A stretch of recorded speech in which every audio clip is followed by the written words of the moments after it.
Friends, welcome to Kamakshi garden kitchen. இன்றைக்கி நம்ம கிச்சனில் ஒரு அப்டேட் என்னென்னு பார்த்தீங்கன்னா, இன்றைக்கி இது என்னென்னு பார்த்தா தெரிஞ்சிடும்னு நினைக்கிறேன்.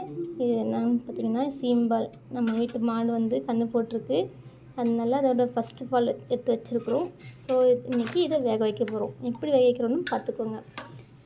தேவையான நாட்டு சர்க்கரை எடுத்துக்கிட்டேன். நாட்டு சர்க்கரையில் இப்போது பால் சேர்த்துக்கலாம். ரொம்ப திக்காக இருக்குது, இந்த கொஞ்சமாக வச்சா போதும். பார்த்திங்கன்னா தெரியும் எவ்வளோ திக்காக இறங்குதுன்னு சொல்லிட்டு. ஃபுல்லாகவே ஃபேட் தான், ஃபேட் வித் ப்ரோட்டீன் தான் பால்.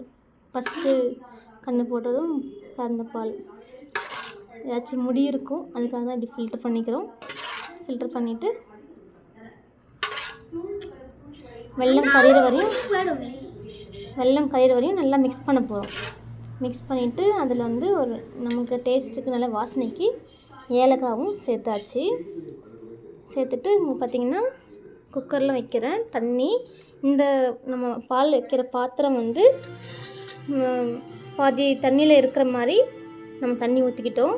இதை வச்சு நம்ம குக்கர் க்ளோஸ் பண்ணி குக்கர் ஒரு 10 விசில், கிட்டத்தட்ட ஒரு 5-6 விசில் விட்டாலே போதும். பால்கோவா சூப்பராக ரெடி ஆகிடும்.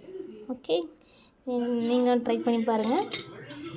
ட்ரை பண்ணிவிட்டு இந்த மாதிரி யாரெல்லாம் செஞ்சுருக்கீங்கன்னு சொல்லிட்டு கமெண்ட் பண்ணுங்கள். நானும் தெரிஞ்சுக்கிறேன், இப்படி தெரியாதவங்க தெரிஞ்சுக்குவாங்க. இதுதாங்க இன்றைக்கி சீம்பால் வேக வைக்கிற டிப்ஸு. எப்படி வேக வைக்கணுன்றதுக்காக ஒரு டிப்ஸு.